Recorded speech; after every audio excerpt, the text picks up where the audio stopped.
Professor Kyrex had taught Xenobiology 301 at the Galactic Academy for 47 cycles. In that time, he'd seen countless species present their homeworld's fauna for the final project. The Peltharians brought bioluminescent plankton. The Zephyri showcased their symbiotic moss colonies.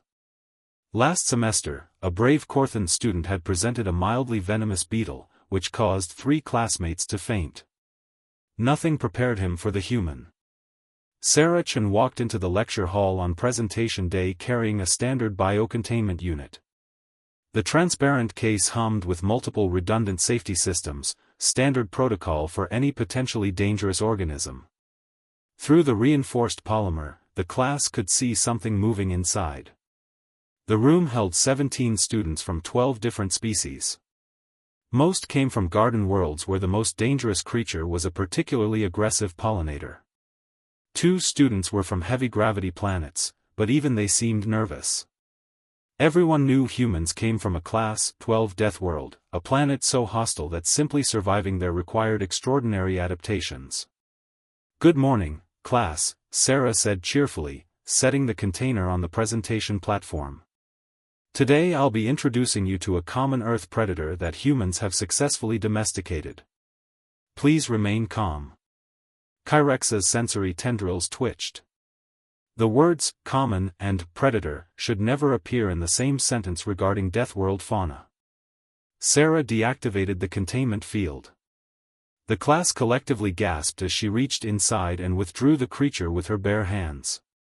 It was approximately half a meter long, covered in golden brown fur, with forward-facing eyes that marked it unmistakably as a hunter. It possessed 4 legs ending in retractable claws, pointed ears that swiveled independently, and a mouth full of needle-sharp teeth that it displayed in a wide yawn. "This is Mr. Whiskers," Sarah announced, cradling the creature against her chest. "He's a domestic cat, specifically a tabby. Felis catus. On Earth, approximately 600 million of these animals live in human homes."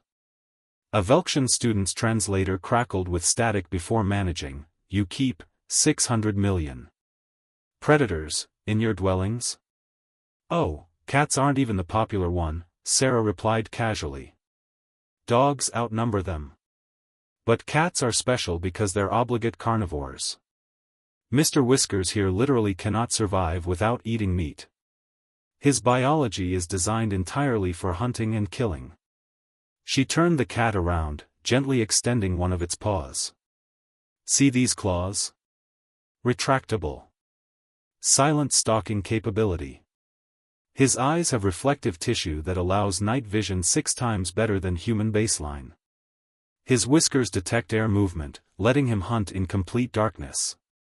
His spine is so flexible he can rotate 180 degrees mid-jump." Mr. Whiskers chose that moment to purr, a deep, rumbling sound that made several students activate their personal shield generators. "Is it threatening us?" Adren asked, 3 of her 4 eyes focused on emergency exits. "No, he's happy," Sarah explained. She scratched behind the cat's ears, and the purring intensified. "That sound indicates contentment. Humans find it soothing." Professor Kyrex finally found his voice. "Student Chen, I must ask. How did your species accomplish this? Our xenopsychology courses teach that predator species cannot be domesticated without genetic modification. The hunting instinct is too strong." Sarah smiled. "We didn't remove the instinct, Professor. We redirected it. Watch." She pulled a small toy from her bag, a feathered object attached to a string. When she dragged it across the floor, Mr. Whisker's pupils dilated to black saucers. His body went low, hindquarters wiggling. Then he pounced with deadly precision, capturing the toy with a combination of speed and accuracy that made the entire class lean back in their seats. "Satisfies the hunting drive without actual prey," Sarah explained. "We've been doing this for approximately 10,000 years. Cats domesticated themselves, actually. They moved into our grain storage facilities to hunt rodents, and we just let them stay. You permitted apex predators to enter your food storage?" A Thalorian's voice sack inflated with disbelief. The rodents were eating our grain. The cats ate the rodents. Symbiosis. Sarah shrugged. Now they're family members. Mr. Whiskers sleeps on my bed, plays with my niece, and once brought me a dead moth as a gift. We consider this normal. The implications settled over the classroom like a heavy blanket. Humans shared their living spaces with creatures designed to kill. They found their predatory sounds soothing. They let them near their offspring. Professor Kyrex updated his lecture notes with trembling tendrils. Humanity had somehow turned one of nature's most fundamental relationships, predator and prey, into friendship. They hadn't conquered their world's dangers through technology or evolution. They'd simply befriended them. Mr. Whiskers yawned again, displaying his impressive teeth, then curled into a ball in Sarah's arms and fell asleep. The human earned the highest grade in the class.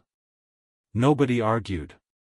After all, you don't debate with someone whose definition of a pet would be classified as a weapon on 70% of known worlds. Kindly like and subscribe channel, thank you.